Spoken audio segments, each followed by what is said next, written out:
There is a specific kind of exhaustion that has nothing to do with being tired. It is the exhaustion of being watched, of every search you make being anticipated, every route your phone suggests before you have even thought to ask, every advertisement appearing the morning after a conversation you had quietly, in your own home. The feeling that something out there already knows what you are going to do and has started making decisions based on that before you have had the chance to do anything at all.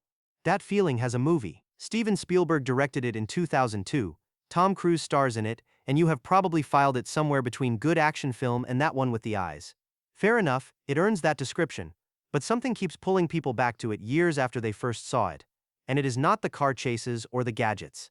It is one quiet scene near the end, where a woman who has spent her entire life seeing other people's futures sits down in a dead child's bedroom and describes a life that will never happen. That scene does something to you, if you are not ready for it, and the film earns it completely. Minority Report arrived in cinemas, got filed under clever summer thriller, and moved on. Except it did not, because people keep finding their way back to it, years later, discovering it got inside them in ways they had not noticed at the time. Tonight is a good night to find out why. Washington, D.C. 2054. And there has not been a single premeditated murder in 6 years. The reason is precrime, a division of the police that arrests people for killings they have not committed yet, based on visions generated by 3 psychics called the precogs, who float in a tank inside a room called the temple, half-conscious, fed a constant stream of other people's worst moments, and never once asked whether they mind. The uncomfortable part is that the system works. Nobody argues that it does not. Murder has been eliminated from the city, and Washington is cleaner, safer, and more efficient than it has ever been. The film opens with Anderton, played by Tom Cruise, stopping a man from killing his wife and her lover with about 30 seconds to spare, moving fast, utterly certain, believing in the system the way people believe in things they need to be true. And that is when the system predicts that Anderton himself will murder a man he has never met, in 36 hours. What follows looks like a chase film on the surface, and operates as something much stranger underneath. Anderton runs, and the city's entire surveillance apparatus turns against the man who built it. The eye scanners on every corner, the advertisements calling out his name as he passes, the spider robots flooding buildings and checking retinas. Along the way he takes Agatha with him, the most gifted of the precogs, the one most likely to carry a dissenting vision inside her memory, and he carries her on his back across the city, half-drugged, barely able to walk, her eyes scanning distances he cannot see, her voice whispering things he does not want to hear. Here is what the film never states directly about Agatha, and it matters more than anything else. She has been awake this entire time, not fully, not clearly, but aware, processing murder after murder on behalf of a justice system that considers her a tool and not a person. The first thing she whispers when she surfaces is, "Can you see?" And she means several things at once, and the film trusts you to catch all of them. From the outside, this world looks like a utopia, all glass and light and crime that cannot happen. Look closer and Anderton's apartment is a concrete ruin filled with holographic ghosts of his missing son, and the precogs are 3 human beings caged, drugged, and called a miracle. Spielberg builds the whole world around a very specific color logic, bleached whites and cold blues wherever the system operates, warm amber wherever something human is still trying to breathe. The wrongness lands before you can name it. That is the skill, and it is what you are stepping into tonight. Anderton lost his son 6 years before the film begins. Sean, 6 years old, taken from a public swimming pool while Anderton counted strokes underwater, and when he came up for air his son was gone. No body ever found, no resolution, just a life that split in two at that moment and never rejoined. Anderton joined precrime to stop other people from losing what he lost, became very good at his job, and goes home every night to a dark apartment where holographic recordings of Sean loop on the wall and illegal drugs make the grief feel briefly like something else. This is not a hero who has everything together. This is a man who has organized his entire existence around a loss he cannot put down. Here is the thing most people miss on a first watch. The film is not at its core about whether the future is fixed. That is the mechanism, the plot machinery. And it is very clever machinery, but the emotional question running underneath all of it is different. What do you do when you already know how a story ends? Not your story, someone else's, a story that stopped before it could go anywhere. Anderton knows his son is dead. He rarely says it, but he knows. And the thing he cannot stop doing is imagining what Sean would have looked like at 10, at 15, whether he would have recognized him walking past on a street. Late in the film, a scene arrives that almost nobody mentions when they talk about this movie. Anderton and Agatha have reached his old family cottage, the house he shared with his ex-wife Lara before everything fell apart, and they are hiding, exhausted. Agatha wanders into Sean's old bedroom, sits down, and does something that has nothing to do with any mission or plan. She closes her eyes and shows them the future that was stolen. Sean at 10, surrounded by animals, wanting to be a vet. Sean at 16, running track fast like his father. Sean at 23, at university, falling in love with a girl named Claire, calling his mother to say he is going to marry her, Lara crying on the other end of the line. Sean still running, older, across a stadium, with John watching from the stands. And then Agatha's voice breaks, just slightly, and she says, he wants to run to him. But he is only 6 years old, and he cannot do it.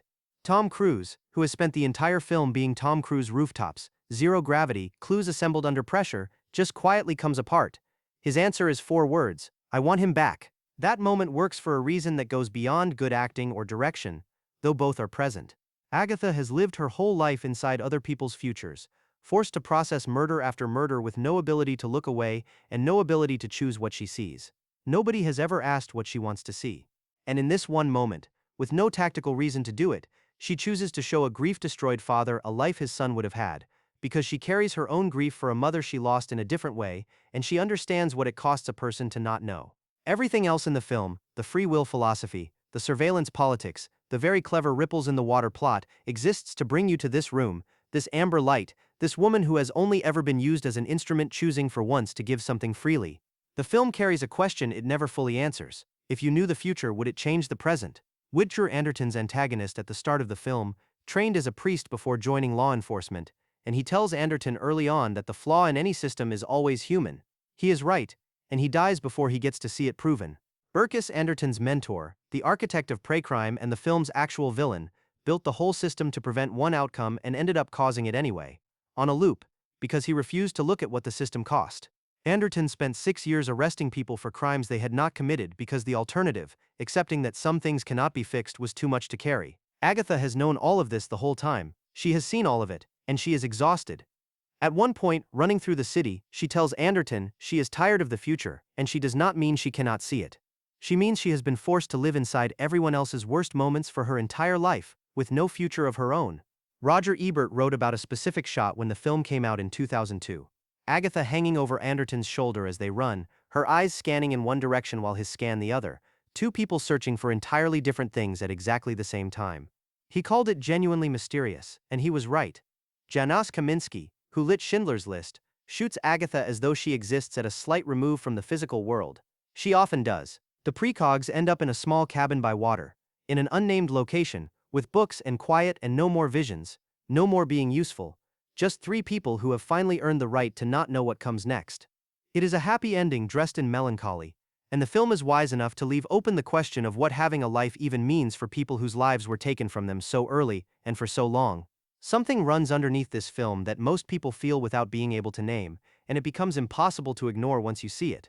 Water appears in almost every scene that matters, quietly and insistently, from the first frame to the last. The film's very first image is blurred and distorted, taking several seconds to resolve into a couple kissing in a house before everything goes wrong, and it looks like it is being seen through water because it is. The world as Agatha perceives it from her tank is always slightly submerged, always wavering at the edges, never quite solid ground.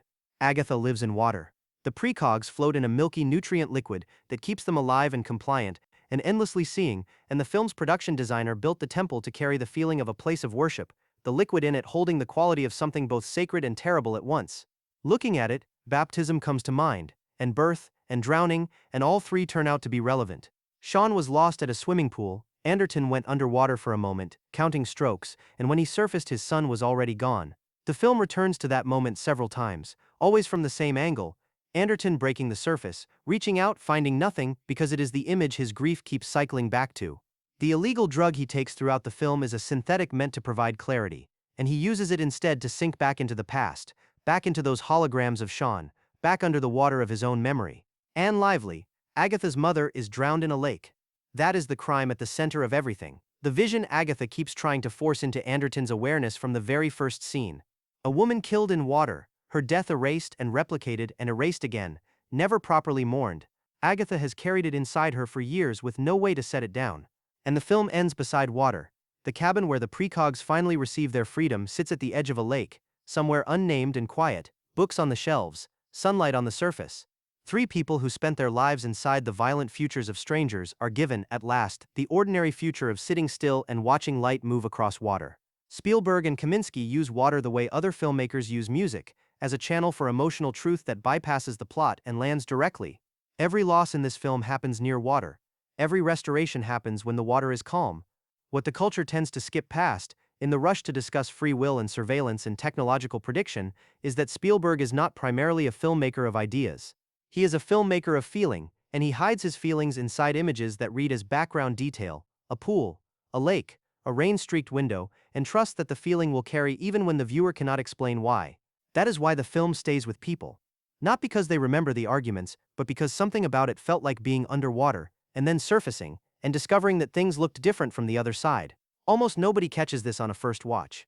The three precogs are named Dashiell, Arthur, and Agatha, as in Dashiell Hammett, Arthur Conan Doyle, and Agatha Christie, the three most famous writers of detective fiction in history, the people who built the genre of finding out what happened before it happens into a form of mass entertainment. Spielberg placed three literary detectives into the role of the imprisoned. Their entire function is to investigate crimes, future crimes, and they are themselves incarcerated for doing it. Their gift is their cage. The people who gave the world the pleasure of the mystery novel are themselves the mystery, kept in a tank and never shown to the public, never consulted about their wishes, never treated as anything other than instruments. A system that worships detection has turned its detectives into property. It is a dark joke buried so quietly that most audiences never find it, and once you see it, it turns up everywhere. The film runs like a noir. Wrong man, Chase, the person who turns out to be the only honest voice in the story, being the one everyone underestimated. The villain revealed as mentor. What Spielberg has added, underneath all of that structure, is the entire history of detective fiction folded into a critique of what detection costs when it is extracted by force. There is another layer that becomes harder to look away from, the further we get from 2002. A layer the film maps with such precision that it occasionally reads less like fiction and more like a document someone filed in advance. The personalized advertisements, the retinal scanners, the premise that safety requires the surrender of privacy and that once that trade is made, it cannot be unmade. Before production began, Spielberg gathered a group of futurists and asked them what the world would actually look like in 50 years, and what they told him was that the right to privacy is a diminishing commodity. He built that sentence directly into the film. The advertising boards in Minority Report call Anderton by name. Today your phone does it before you have opened your mouth. The people of 2054 do not find the retinal scanners alarming, which is the clever part. The scanners are slightly annoying, in the way that pop-up ads are annoying, a minor friction in an otherwise smooth day.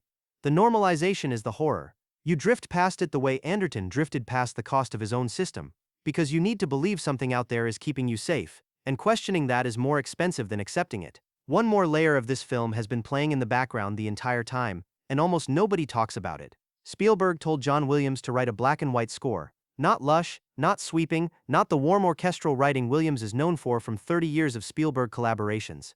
He wanted something closer to what Bernard Herrmann wrote for Hitchcock in the 1950s, the slashing strings of Vertigo and the coiled dread of Psycho, music that belongs to shadows and paranoia rather than stars and open sky. Williams, who joined the production late because he had been finishing the score for Star Wars Episode II, leaned into the brief completely. What came out is one of the quietest and most restrained scores of his career, and it fits the film like a second skin. Threading through all of that noir atmosphere and cold action music, Williams embedded Schubert's unfinished symphony.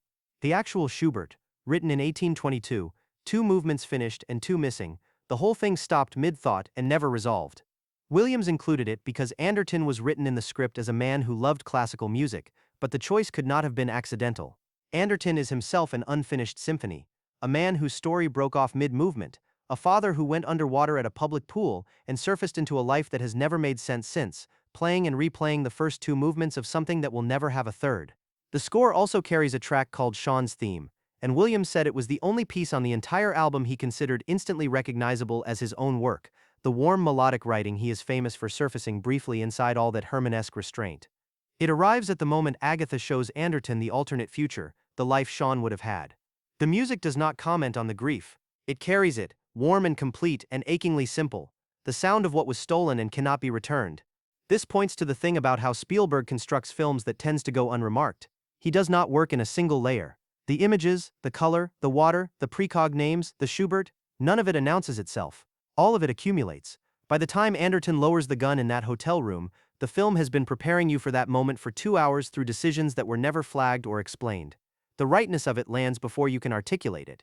That is what craft does, and it is what makes a film last 20 years and still feel alive. Before Spielberg shot a single frame, he gathered 15 people at a hotel in Santa Monica and put a question to them: what does the world actually look like in 2054? Not what science fiction imagines, but what current trajectories, followed honestly, actually produce. The group included architects, urbanists, computer scientists, biomedical researchers, and futurists from MIT and DARPA, and they spent 3 days working through it together. The MIT computer scientist who helped design the film's gestural interface, the system Anderton uses to conduct precog visions like an orchestra conductor pulling images from thin air, stayed on set throughout the entire shoot to coach the actors in how a person would actually move if that technology existed. Over 100 patents have since been filed for ideas that first appeared in this film. The glove interface, flexible display screens, personalized billboard advertising, self-driving cars, newspapers that update themselves with live information, vehicles that law enforcement can remotely override. All of it is either already real or actively in development. The film's creative consultant predicted to a journalist in 2008 that the self-updating newspaper Anderton reads on the train would exist by around 2015, and he was roughly right. In an interview with Roger Ebert at the time of the film's release, Spielberg said something that deserves to be read again now. He said the internet is already watching us, that television will eventually watch us back and customize itself to what it knows about us, that the thrilling part of this is the feeling of being part of the medium and the frightening part is losing the right to privacy. That conversation took place in 2002. The advertising boards in Minority Report call Anderton by name as he moves through a shopping mall, reference his purchase history, and greet him as an early adopter. When he is on the run with surgically replaced eyes, the boards address his new eyes by the name of their previous owner, a man named Yakamoto, welcoming a stranger as if nothing has changed. The city does not know who it is talking to, and it does not need to. It talks to everyone, regardless of whether they are listening, whether they want to be addressed, or whether they are even who the system thinks they are.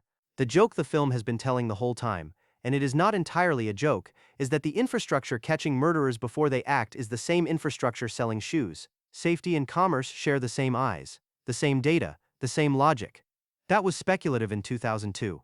Today it is just a description of how the internet works. Spielberg predicted none of this because he is a prophet. He predicted it because he hired scientists, listened to them carefully, and then made something grayer and more unsettling than what they gave him, because he understood that the futures worth fearing are never the ones that look like dystopias. They are the ones that look like Tuesday.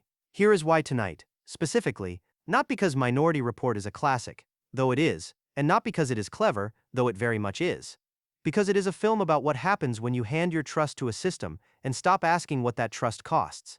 When you build something so perfect, and need it so badly, that the question of who pays for it becomes one you cannot afford to ask, and because it understands, at a level most films in its budget range never reach, that the people who pay that cost are almost always the ones nobody is watching.